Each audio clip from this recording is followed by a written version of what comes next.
Good day to each and every one of you. Join us as we discuss Rizal's travel. For the first part, Rizal left for Spain will be discussed by Ricame V. Cometa and Joyce Ann Bautista.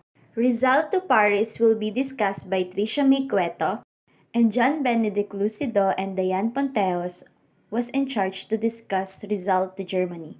And the last topic for this part will be touring Europe with Dr. Viola that will be discussed by Abigail Katipon. Rizal left for Spain. So let us know what is the reason why Rizal went to Spain.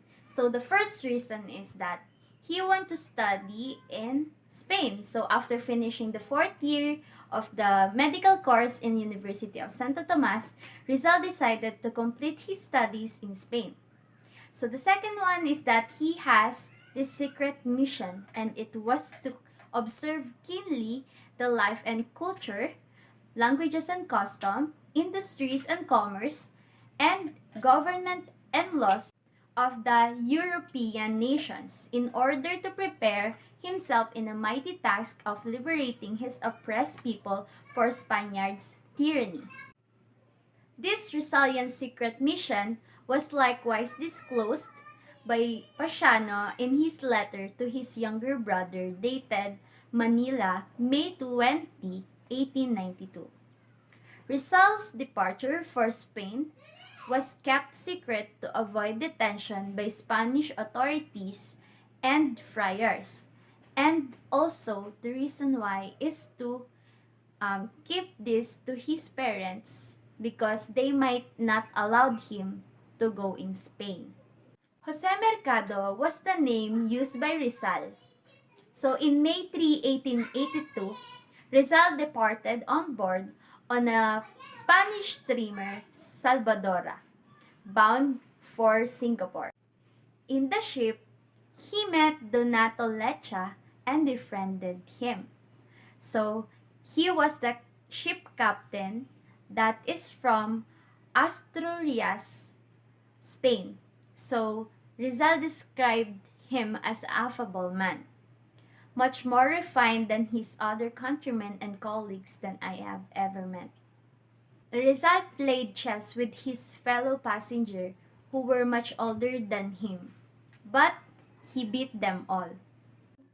May 8, 1882, while the steamer was approaching Singapore, Rizal saw a beautiful island, fascinated by its scenic beauty. But he remembered Talim Island with the Susong Dalaga. On May 9, 1882, the Salvadora docked at Singapore. Rizal registered in Hotel de la Paz and spent 2 days of sightseeing. In Singapore, Rizal transferred to another ship called Gemna, a French steamer, which left Singapore for Europe on May 11, 1882. On May 17, 1882, Gemna reached the Point Gale, and it is a seacoast town of southern Ceylon. Now it is the Sri Lanka. On his travel diary, he wrote, "The general appearance of Point Gale is picturesque, but lonely and quiet, and at the same time sad." May 18, 1882, Rizal reached Colombo. Colombo was the capital of Ceylon. Rizal was enamored by Colombo because of its scenic beauty and elegant buildings. He quoted, "Colombo is more beautiful, smart, and elegant than Singapore, Point Gale, and Manila."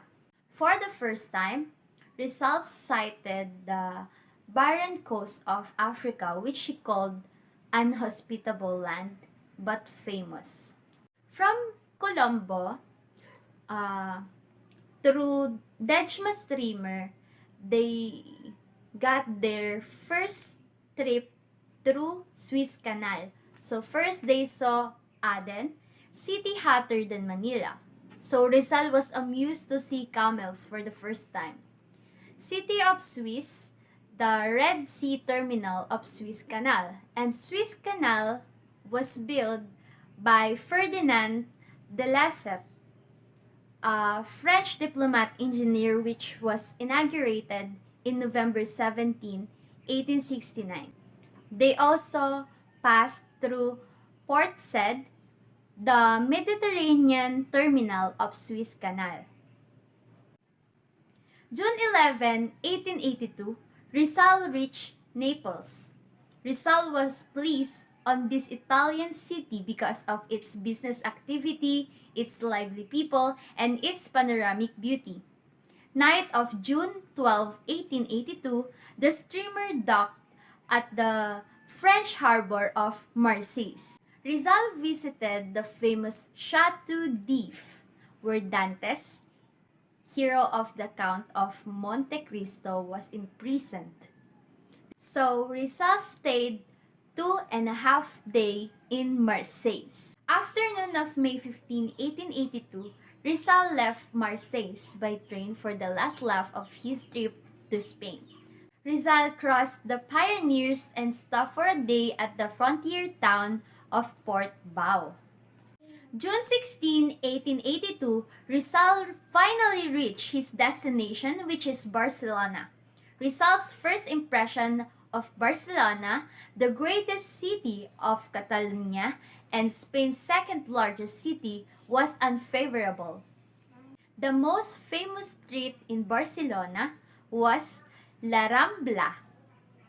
Amor Patrio, meaning love of country. Nationalistic essay that Rizal's first article written in Spain's soil, under his pen name Laong Laan, appeared in print in Diaryong Tagalog on August 20, 1882. It was published in two texts, Spanish and Tagalog. The Spanish text was the one original written by Rizal, that is in Barcelona, and the Tagalog text was a text translation in Tagalog made by Marcelo H. Del Pilar that entitled Pag-ibig sa Tinubuang Lupa. Basilio Teodoro Moran, a friend of Rizal in Manila and the publisher of Diaryong Tagalog, where Rizal sent this article.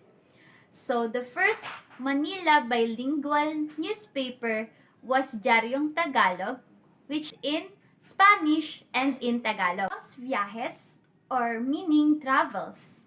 Rizal's second article for Diaryong Tagalog. Revista de Madrid, or the Review of Madrid, was Rizal's third article written in Madrid on November 29, 1882, but returned to him because Diaryong Tagalog had ceased publication for lack of funds. Rizal received sad news about the cholera that was ravaging Manila and the provinces, according to Pasiano's letter dated September 15, 1882. Another sad news from the Philippines was the chatty letter of Chengoy recounting the unhappiness of Leonor Rivera. In one of his letters dated May 26, 1882, Pasiano advised his younger brother to finish the medical course in Madrid. And then, Rizal left Barcelona in the fall of 1882 and established himself in Madrid, the capital of Spain.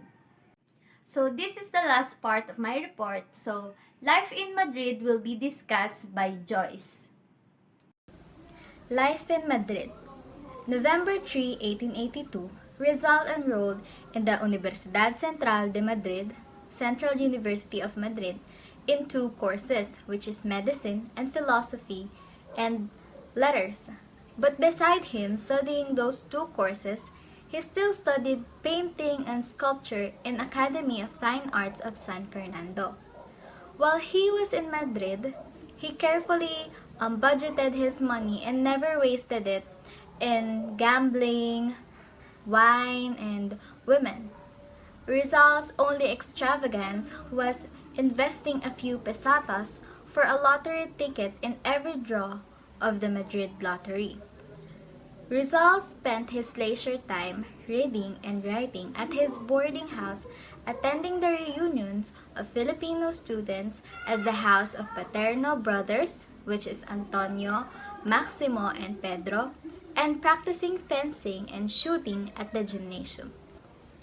Antigua Cafe de Levante. During the summer twilights, this is where Rizal sipped coffee and fraternized with the students from Cuba, Mexico, Argentina, and etc. And on Saturday evenings, Rizal visited the home of Don Pablo Ortega y Rey, who lived with his son, which is Rafael, and his daughter, which is Consuelo. In 1882, he joined the Círculo Hispano-Filipino, which means Hispano-Philippine Circle, a society of Spaniards and Filipinos. Me piden versos, which means they ask me for verses. Rizal wrote this poem which he personally declaimed during the New Year's Eve reception of the Madrid Filipinos held in the evening of December 31, 1882. In the sad poem, Rizal poured out the cry of his agonizing heart. Rizal economized on his living expenses, and with the money he saved, he purchased books from a second-hand bookstore owned by a certain Señor Roses. He is saving his money because he doesn't want to spend his money for gambling and women, unlike many young Filipinos did. Beecher's Toast, Uncle Tom's Cabin, and Eugene Sue's The Wandering Jew are the two books that aroused Rizal's sympathy for the oppressed and unfortunate people. First visit to Paris, 1883. The prices of food, drinks, theater tickets, laundry, hotel accommodations, and transportation were too high for Rizal's slender purse, so he commented in a letter to his family, "Paris is the costliest capital in Europe." In June 17 to August 20, 1883, Rizal sojourned in Paris. Hotel de Paris, located on 37 Rue de Mauban, wherein Rizal billeted or lived, but later he moved to a cheaper hotel on 124 Rue de Rene in the Latin Quarter. Lenique Hospital is where Rizal observed Dr. Nicais treating his patients.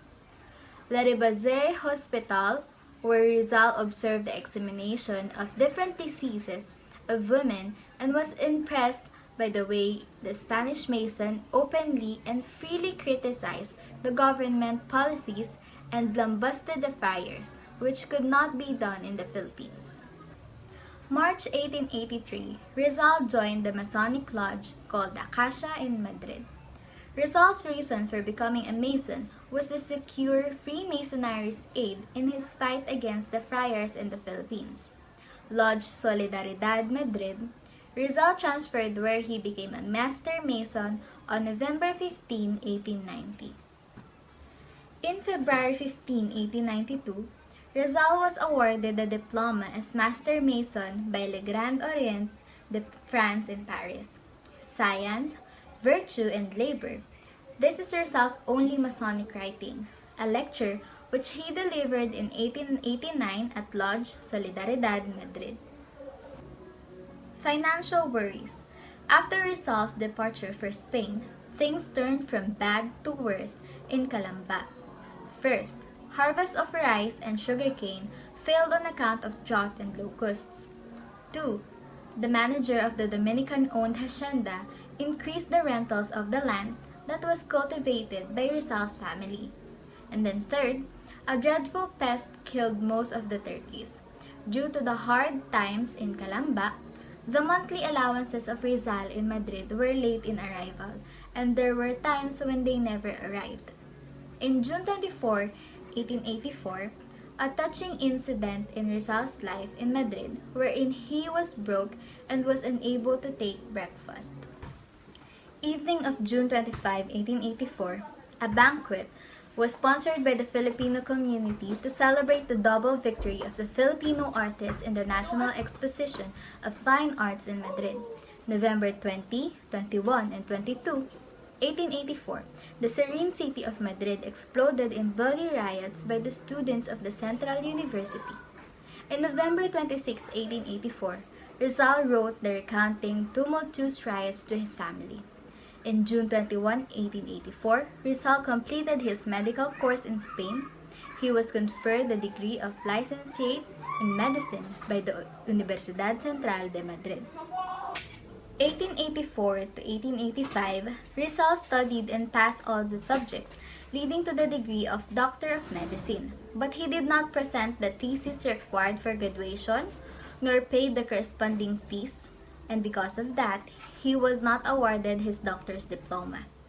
In June 19, 1885, on his 24th birthday, Rizal was awarded the degree of licentiate in philosophy and letters by the Universidad Central de Madrid with the rating of excellent.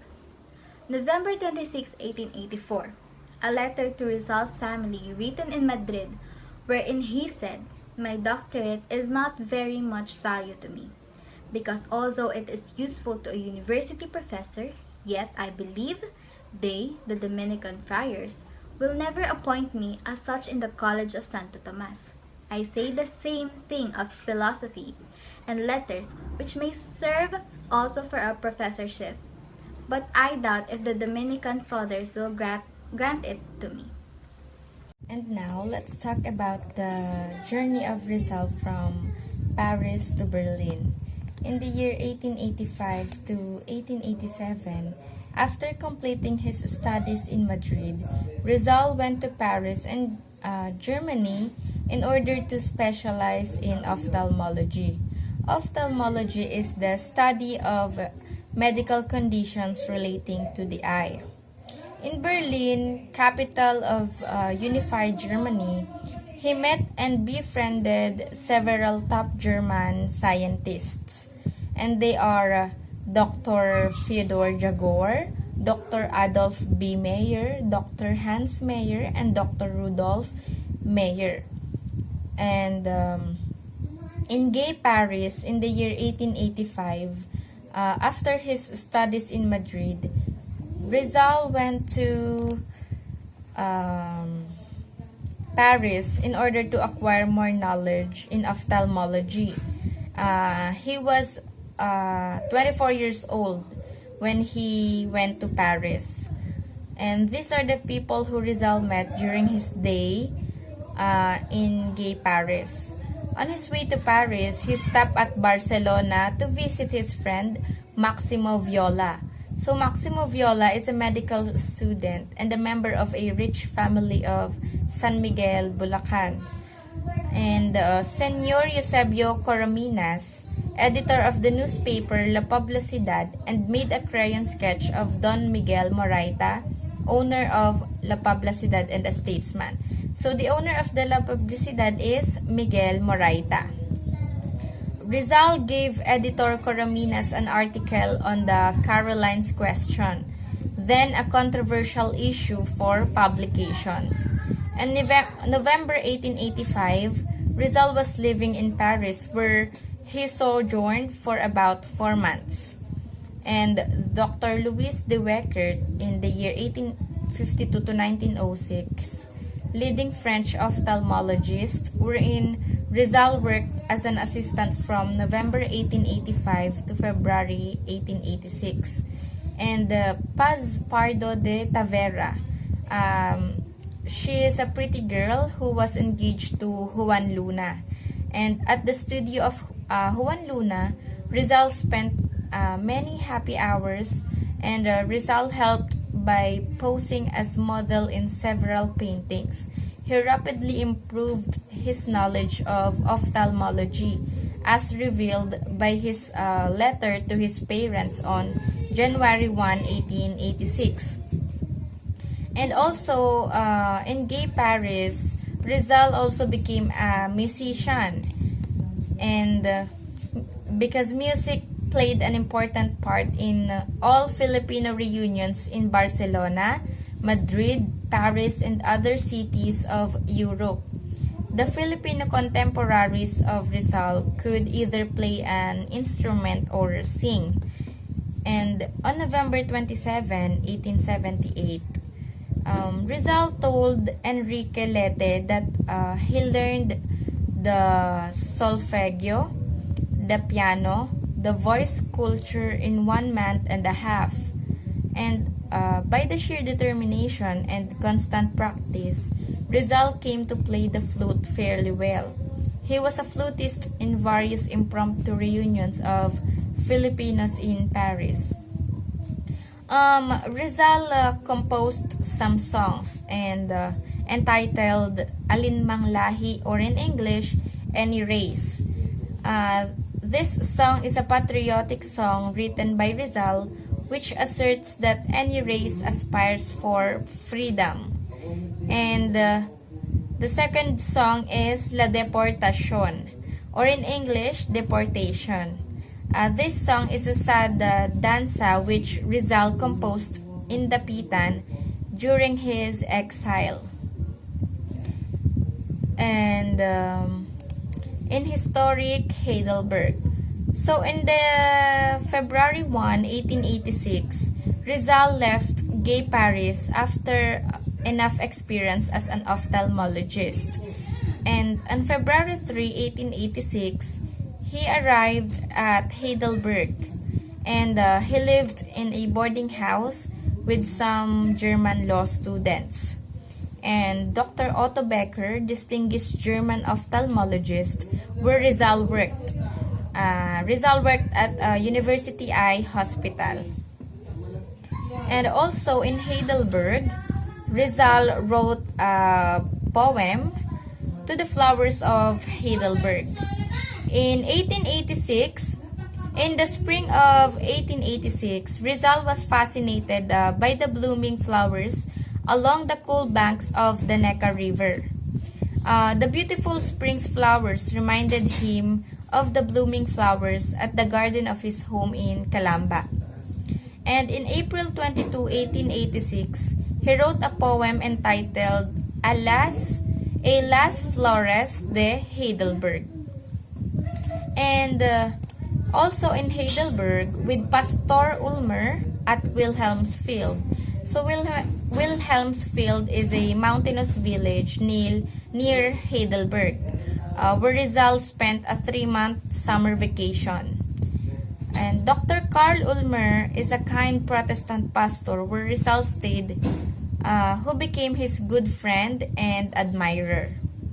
Pastor Ulmer has 2 children named Eta. Eta is the daughter and Fritz is the son. So delightful was his stay at Pastor Ulmer's home that Rizal felt the pangs of sadness when he ended his sojourn in June 25, 1886. And in Heidelberg also, he wrote a letter to Blumentritt. This was his first letter to Blumentritt. On July 31, 1886, Rizal wrote his first letter in German to Professor Ferdinand Blumentritt. So, he was the director of the Ateneo of Lemeritz, Austria. Because he heard of this Austrian ethnologist and his interest in Philippine languages, Rizal gave Blumentritt 2 books entitled Arithmetica, or in English, Arithmetic. Rizal sent this book he mentioned was published in 2 languages. The first one is Spanish and the second one is Tagalog by the University of Santo Tomas Press in 1868. The author was Rufino Baltazar Hernandez, a native of Santa Cruz, Laguna. And because of that, Blumentritt reciprocated and he also gave Rizal a book. And this was the start of their friendship. And the next one is the 5th Centenary Celebration. On August 6, 1886, 5th Centenary Celebration. It was 3 days before his departure. The following entry on his diary, dated August 6, 1886, describes the celebration of the 5th centenary of famous University of Heidelberg. Okay, so the 5th centenary celebration is also held at Heidelberg. And next is in Leipzig and Dresden. So, on August 9, 1886, 3 days after the 5th centenary celebration of the University of Heidelberg, Rizal left the city. So, on August 14, 1886, so it was 5 days because August 9 to August 14, he arrived in Leipzig. He attended some lectures at the University of Leipzig on history and psychology. In Leipzig, Rizal translated Schiller's William Tell from German into Tagalog so that Filipino might know the story of that champion of Swiss independence. Rizal found out that the cost of living in Leipzig was cheapest in Europe, so that he stayed for 2 months and a half. And because of his knowledge of German, Spanish, and other European languages, Rizal worked as a proofreader in a publisher's film. And on October 29, he left Leipzig for Dresden, where he met Dr. Adolf Meyer, director of the Anthropological and Ethnological Museum. And also in Dresden, Rizal heard a mass in a Catholic church. Evidently, this mass impressed him very much, for he wrote on his diary, "Truly, I have never in my life heard a mass whose music had greater sublimity and intonation." And after that, in the morning of November, Rizal left Dresden by train, reaching Berlin in the evening. So, his next destination is in Berlin. So, Rizal welcomed in Berlin's scientific circles. Rizal was enchanted by Berlin because of its scientific atmosphere and the absence of race prejudice. And also in Berlin, he met Dr. Fyodor Jagor, celebrated German scientist, traveler, and author of Travels in the Philippines. This is a book which Rizal admired during his student days in Manila. And the other doctor is Dr. Rudolf Virchow, introduced to Rizal by Dr. Jagor, famous German anthropologist. So, Dr. Rudolf Virchow is the famous German anthropologist. And Dr. Hans Virchow, he is the professor of descriptive anatomy. Rizal became a member of Anthropological Society, the Ethnological Society, and Geographical Society. So, because upon recommendation of Dr. Jagor and Dr. Meyer. And Rizal's life in Berlin, Rizal stayed in this famous capital of unified Germany for 5 reasons. So the first one is to gain further knowledge of ophthalmology. Next is to further his studies of sciences and languages. To observe the economic and political condition of the German nation. To associate with famous German scientists and scholars. And the last one is to publish his novel, Noli Me Tangere. And by day, he worked as an assistant in the clinic of Dr. Schweger, German ophthalmologist. And during night, he attended lectures in the University of Berlin. So, Rizal on German women. One of his important letters written while he was in Germany was addressed to his sister Trinidad, dated March 11, 1886. In this letter, Rizal expressed his high regard and admiration for German womanhood. And German customs, aside from German women, Rizal admired the German which he observed well. Another interesting German custom observed by Rizal is self-introduction to strangers in social gathering. And Rizal darkest winter. Rizal spent winters in many temperate countries. The winter in 1886 was his darkest winter. Why? Because during this winter, he lived in poverty because no money arrived from Calamba. And he could not pay his landlord. He had to scrimp, eating only one meal a day.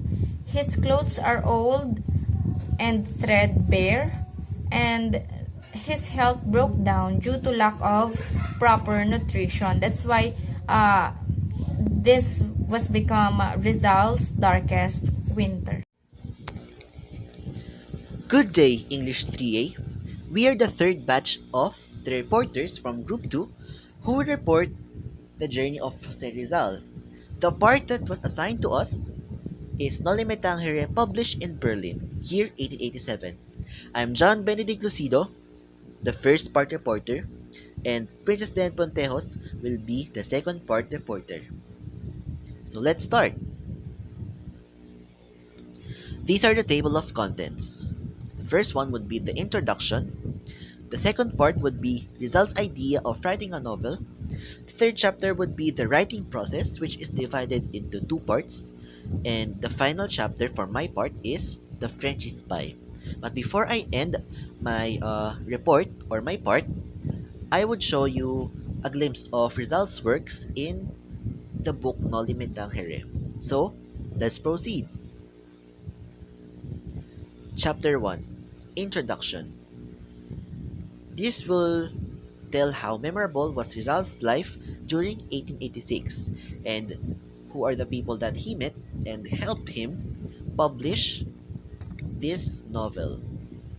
So, before I proceed, I would like to apologize for not showing my face in the video recording due to technical difficulties, and still I'm still financially unstable, but I'll still carry on for this report. So, the introduction chapter. 1886 was an unforgettable year for Dr. Jose Rizal. These are the two reasons. A painful episode for he is hungry, and the second one would be it it brought him happiness as Nolly was published. So the first one is the painful episode. It is because he was hungry, sick, and despondent in a strange city. A city in Berlin. The second one, Nolly was published in March 1887, and he had a vision about that on the last year, 1886.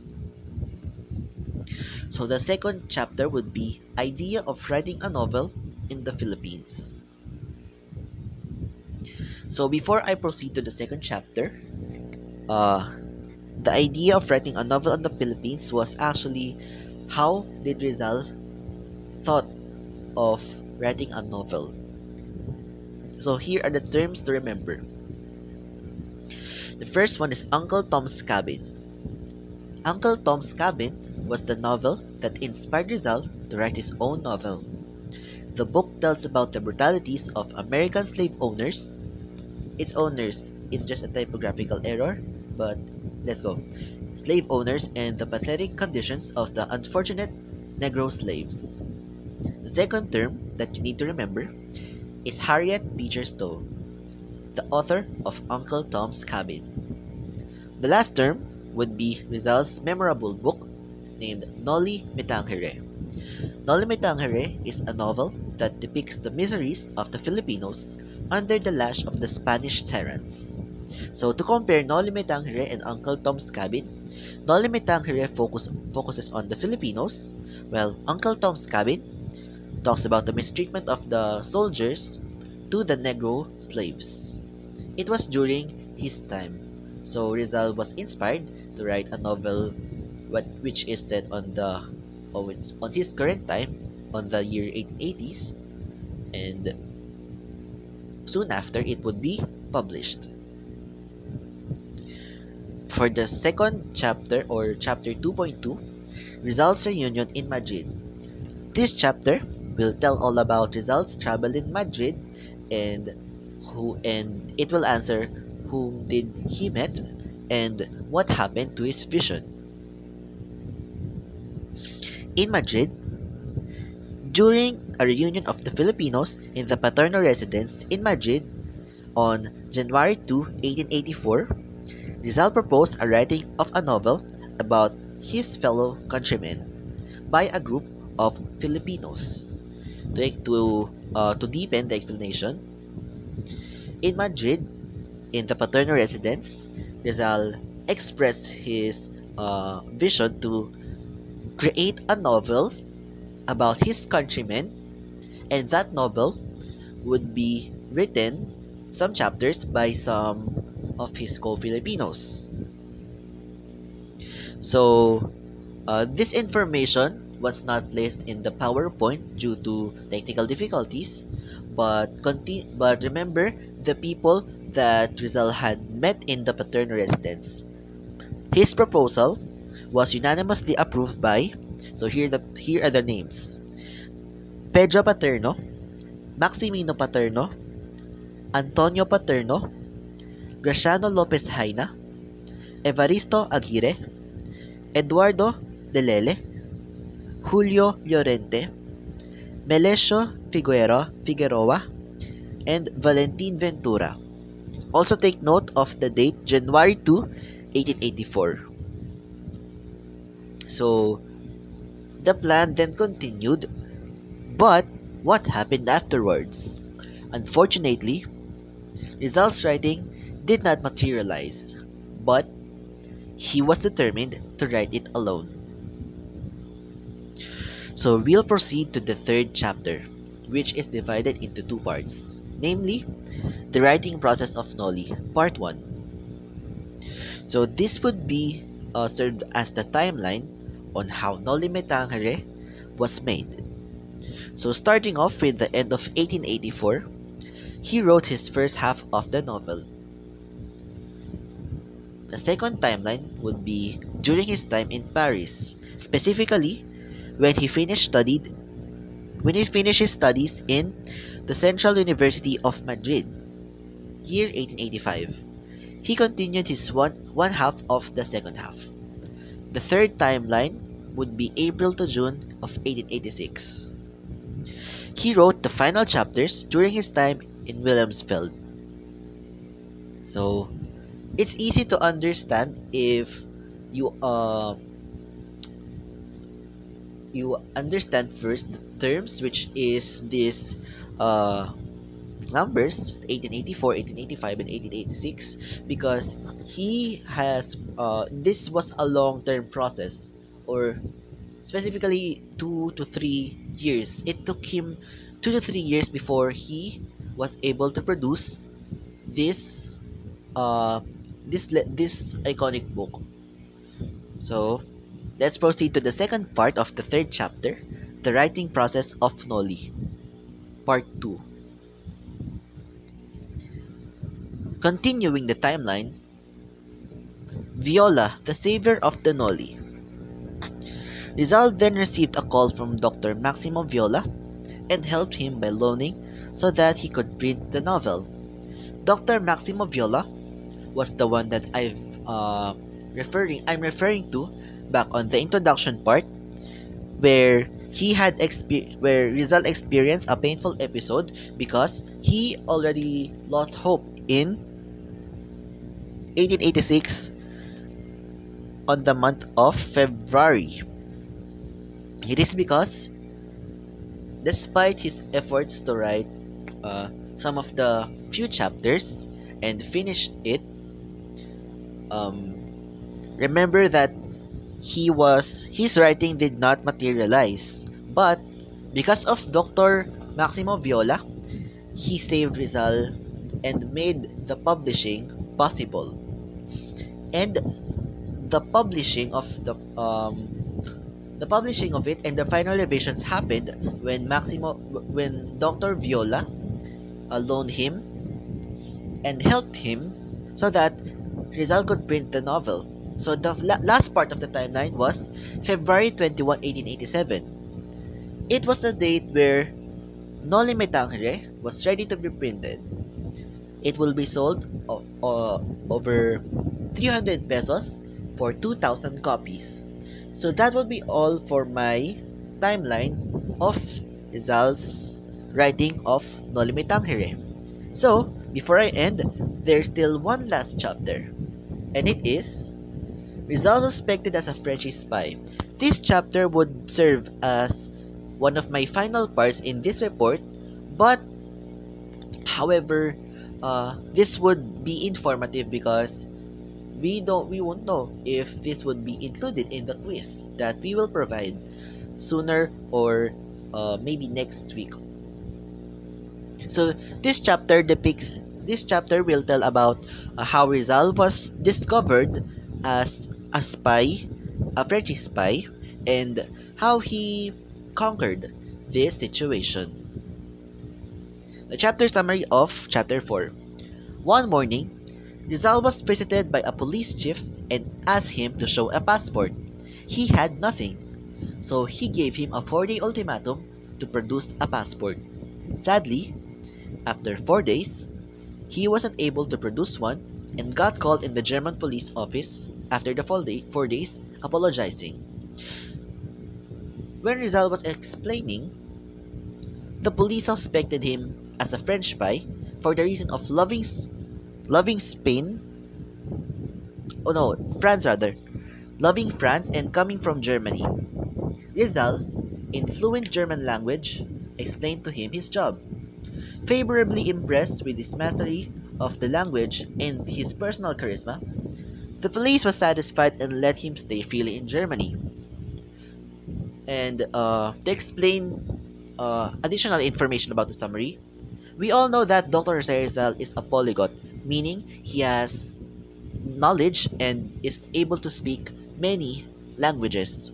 So, being a polyglot has some advantages and somehow disadvantages. This part of the chapter was one of the disadvantages of Rizal being a polyglot, but the advantage is he had learned the German language. So to end my report, here is one work of Rizal in Noli Me Tangere. And yes, it is a work within a work. So let's read. This is the song of Maria Clara, an excerpt from Noli Me Tangere. Sweet are the hours in one own's native land. All there is friendly, or which the sun shines above. Vivifying is the breeze that wafts over her fields. Even death is gratifying and more tender is love. Ardent kiss on a mother's lips are at play. On her lap, upon the infant child's awakening. The extended arms to seek her neck to entwine. And the eyes, at each other's glimpse are smiling. It is sweet to die in one's own native land. All there is friendly, over which the sun shines above. And deathly is the breeze for one without a country, without a mother, and without love. So, if you're curious why am I not explaining the summary of Noli Me Tangere, I'll send it to the group chat, and uh, Miss Ponteos will take over the second half of Noli Me Tangere. So that would be all for my part, and thank you so much for listening.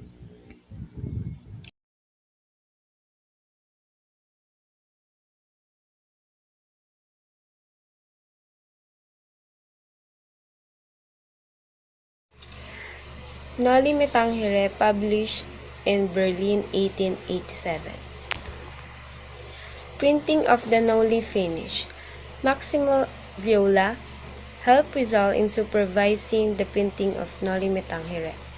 Rizal's friend from Bulacan arrived in Berlin at the height of Rizal's despondency and loaned him the needed funds to publish the novel, Savior of the Noli Me Tangere. On March 21, 1887, the Noli Me Tangere came off the press. And on March 29, 1887, Rizal, in token of his appreciation and gratitude, gave Viola the galley proofs of the Noli carefully rolled around the pen that he used in writing it, and a complimentary copy with the following inscription: To my dear friend, Maximo Viola, the first to read and appreciate my work, Sir Rizal. The title of the novel Noli Me Tangere, Touch Me Not. It is a Latin phrase means touch me not. He admitted that he conceived it to the Bible. On March 5, 1887, Rizal, writing to Felix R. Hidalgo, Noli Me Tangere words taken from the Gospel of St. Luke signify do not touch me, but Rizal made a mistake in citing biblical source, because Noli Me Tangere words are really taken from the Gospel of St. John chapter 20 verses 13 to 17. The author's dedication. Rizal dedicated his Noli Me Tangere to the Philippines, to my fatherland. A woman's head atop of Maria Clara bodies represents the nations and the women, victims of the social cancer. One of the causes of the cancer is symbolized in the friar's feet, outsized in relation to the woman's head. The other aggravating causes of oppression and discrimination are shown in the guard's helmet and the iron chains, the teacher's whip, and the officer's scourge. A slight cluster of bamboo stands at the backdrop. These are the people, forever in the background of their own country's history. There are a cross, a mace, flowers, and thorny plants, a flame. These are indicative of the religious policy, the misdirected ardor. The people struggled as a result of this all. Rizal made Noli Me Tangere to make a difference for the country. Rizal sacrificed his personal needs in order for him to make a difference for the country. He made the novel to expose all the doings of the Spaniards in order to reawaken the senses of the Filipinos. Summary of Noli Me Tangere. Characters. Maria Clara. Maria Clara was Leonora Rivera. She is the childhood sweetheart of the main protagonist, Juan Crisostomo Ibarra. Elias, he was a fugitive living in San Diego. He began working to improve the society. Next is Crisostomo Ibarra, the one who saved Elias. Also, he is the main protagonist in Noli Me Tangere, who represents Rizal. Tasio, philosopher. Filosofo Tasio was an old scholar living in San Diego. He is also an advisor to several individuals in town. Padre Salvi was identified by Rizalists as Padre Antonio Piernavieja. He was the town curate of San Diego and the successor of Padre Damaso. Basilio and Crispin, the siblings. They are both sacristans at the San Diego Church. They worked tirelessly to send money home to their mother, Sisa. Padre Damaso, domineering friar. He is a Spanish friar living in the Philippines. He is an arrogant and pedantic priest. So this is the summary. Juan Crisostomo Ibarra is a young Filipino who, after studying for 7 years in Europe, returns to his native land to find that his father, a wealthy landowner, has died in prison as the result of a quarrel with the parish curate, a Franciscan friar named Padre Damaso. Ibarra is engaged to a beautiful and accomplished girl, Maria Clara, the supposed daughter and only child of the rich Don Santiago de los Santos. commonly known as Capitan Tiago. Ibarra resolves to forego all quarrels and to work for the betterment of his people. To show his good intention, he seeks to establish at his own expense a public school in his native town. He meets with ostensible support from all, especially Padre Damaso's successor, a young and gloomy Franciscan named Padre Salvi, for whom Maria Clara confesses to an instinctive dread. At the laying of the cornerstone for the new schoolhouse, a suspicious accident, apparently aimed at Ibarra's life, occurs. But the festives proceed until the dinner, where Ibarra is grossly and wantonly insulted over the memory of his father by Fray Damaso. The young man loses control of himself and is about to kill the friar, who is saved by the intervention of Maria Clara. Ibarra is excommunicated, and Capitan Tiago, through his fear of the friar, is forced to break the engagement and agree to the marriage of Maria Clara with a young and inoffensive Spaniard provided by Padre Damaso.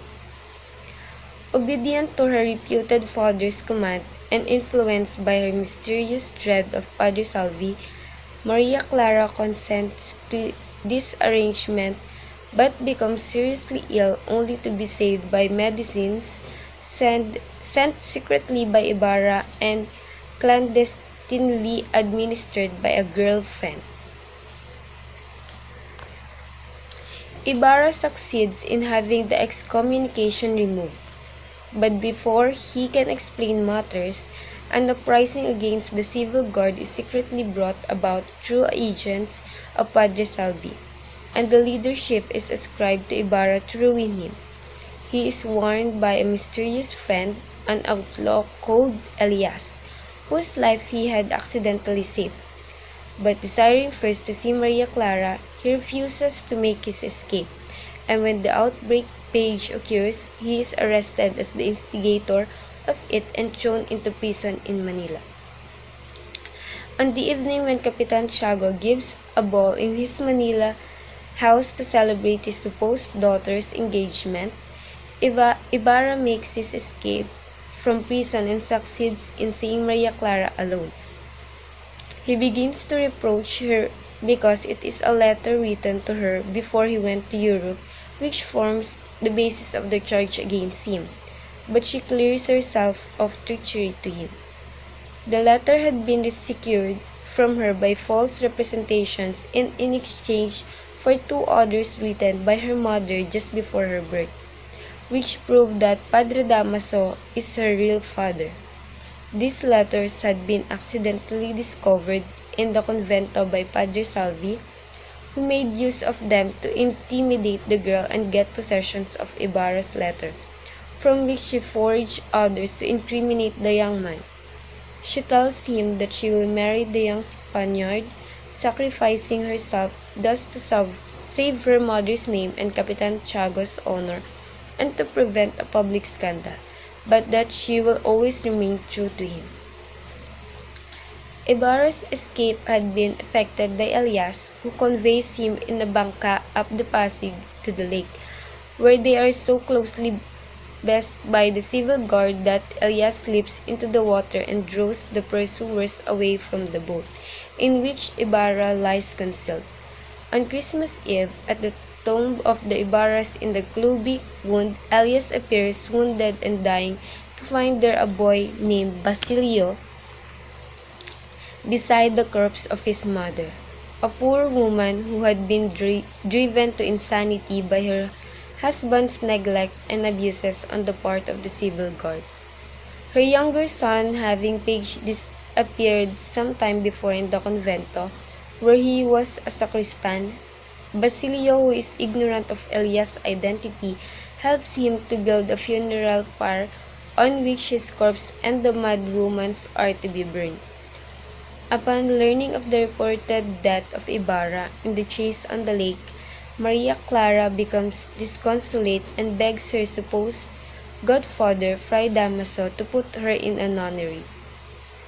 Unconscious of her knowledge of their true relationship, the friar breaks down and confesses that all the trouble he has stirred up with the Ibarras has been to prevent her from marrying a native which would condemn her and her children to the oppressed and enslaved class. He finally yields to her entreaties and she enters the nunnery of Saint Clara, to which Padre Salvi is soon assigned in a ministerial capacity. And that is the Noli Me Tangere English summary. Rizal Grand Tour in Europe with Dr. Maximo Viola. In the year 1888. In this topic, we are able to accompany Rizal on his travel to Dresden, Leitmeritz, Vienna, Geneva, and Italy. After the publication of the Noli, Rizal planned to visit the important places in Europe. Dr. Maximo Viola agreed to be his traveling companion. Rizal had received Paciano's remittance of 1,000 pesos, which was forwarded by Juan Luna from Paris. He immediately paid Viola the sum of 300 pesos, and Viola used that to print the Noli, while the remaining money he used it as a fund as he travels in Europe before returning to Calamba. First, he and Viola visited Potsdam, a city near Berlin which Frederick the Great made famous. Now, the tour begins. At dawn of May 11, 1887, Rizal and Viola, two brown-skinned doctors on a rowing spree, left Berlin by train. Coincide with their visit in Dresden, there is a regional floral exposition, and Rizal is very interested in botany, so he studied the numerous plant varieties of extraordinary beauty and size. In Dresden, they visit Dr. Adolf B. Meyer, who was overjoyed to see them. In the Museum of Arts, which they also visited, Rizal was deeply impressed by a painting of Prometheus Bound and recalled seeing a representation of the same idea in an art gallery at Paris. In Dresden, they also met Dr. Jagor, and the latter advised them to wire Blumentritt of their coming because they are planning to go to Leitmeritz because they want to visit Professor Blumentritt. In Leitmeritz, at 1:30 p.m. of May 13, 1887, the train with Rizal and Viola on board arrived at the railroad station of Leitmeritz. He was carrying a pencil sketch of Rizal, which the latter had previously sent to him so that he could identify his Filipino friend. He warmly received Rizal and Viola. Professor Blumentritt is a kind-hearted Austrian old professor who took Rizal as his own son. For the first time, the two great scholars, Rizal and Blumentritt, who came to know each other by correspondence, met in person. Blumentritt proved to be a great tourist guide as well as a hospitable host. One afternoon, he invited them to a beer garden where the beer of Bohemian was served. And that afternoon, Rizal and Viola met the burgomaster, who is the town mayor of the town. Rizal talked in fluent German, for which reason the burgomaster and his friends were amazed, especially when they know that it only takes Rizal 11 months to become fluent on German language. On another afternoon, Rizal and Viola were invited to a meeting of the tourist club of Leitmeritz, of which Blumentritt was the secretary. Rizal spoke extemporaneously in fluent German as he praised the Austria. The audience were enchanted by his eloquence and fluency in German. It was also during his visit on Leitmeritz when he met Dr. Carlos Chapalac, a renowned scientist of Europe, and Professor Robert Kloschek, an eminent naturalist. On May 16 at 9:45 a.m., Rizal and Viola left Leitmeritz by train. Blumentritt and his family bid a goodbye to them with shed tears. Even after leaving Leitmeritz, Rizal still wrote to Blumentritt about his concern to Blumentritt's daughter, Dora, and that he will always cherish the professor as a great friend. After Leitmeritz, Rizal and Viola visited the historic city of Prague. They carried letters of recommendation from Blumentritt to Dr. Wilcom, a professor of natural history in the University of Prague. According to Viola, nothing of importance happened in this city. On May 20, Rizal and Viola arrived in the beautiful city of Vienna. Vienna, according to Rizal, was truly the queen of Danube. Rizal and Viola, armed with a letter of recommendation from Blumentritt, met Norman Faust, one of the greatest novelists in Europe during that time. This great Austrian novelist was favorably impressed by Rizal, and years later he spoke highly of Rizal, who he said is a genius he so much admired. It was also in Vienna where Rizal found her lost diamond stick pin. It was found by the maid in Hotel Krebs, and that maid gave it to Blumentritt, which Blumentritt forwarded to him in Vienna. Now let's talk about the Danubian voyage to Linz. On May 24, Rizal and Viola left Vienna on a river boat to see the beautiful sights of the Danube River. And as they traveled along the famous river, Rizal observed keenly the river sights, like the barges loaded with products, the flowers and plants growing along the river banks. The river voyage ended in Linz, it's actually in Linz where they sojourned for a short time to savor the famous Munich beer, reputed to be the best in Germany. From Munich, they went to Nuremberg, one of the oldest cities of Germany. And in that city, they saw the horrible torture machines used by the Inquisition. Rizal is very curious, so he examined carefully the torture machines. And Viola and also Rizal were impressed by the manufacture of dolls, which was the biggest industry of the city. After Munich, they visited Ulm, the cathedral of this city, which is the largest and tallest in all Germany. From Ulm, they went to Stuttgart, Baden, and then Rheinfall. At Rheinfall, they saw the waterfalls, which is considered as the most beautiful waterfall of Europe. They continued their tour to Basel, Bern, and Lausanne. After sightseeing in Lausanne, Rizal and Viola left on a little boat crossing the Fagel-Lehmann Lake to Geneva. On June 19, 1887, Rizal treated Viola to a blowout. It was his 26th birthday, and according to a Filipino custom, he celebrated his birthday with a sumptuous meal. Rizal and Viola spent 15 delightful days in Geneva. On June 23, they both parted ways. Viola returned to Barcelona while Rizal continued his tour to Italy.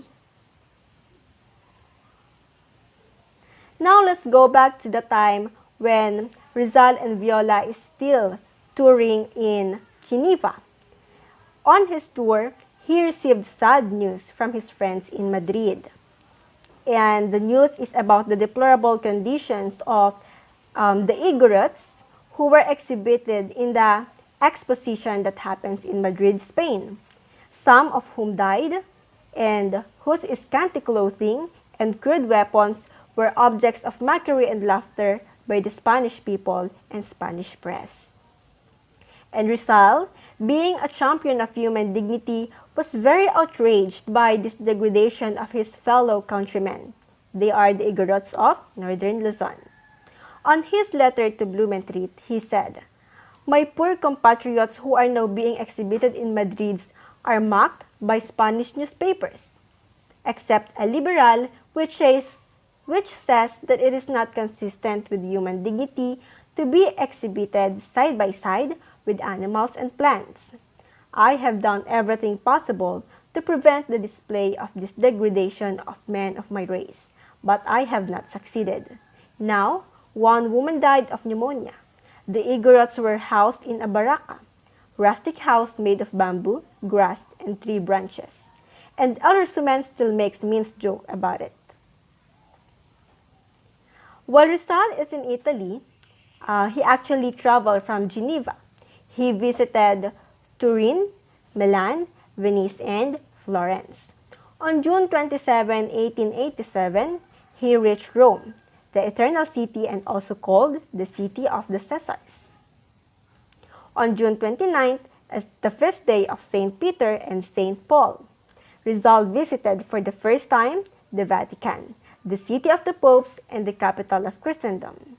He was deeply impressed by the magnificent edifices, particularly of St. Peter's Church. After a week of wonderful sojourn in Rome, Rizal prepared to return to the Philippines, and he already written to his father and said that he was coming home.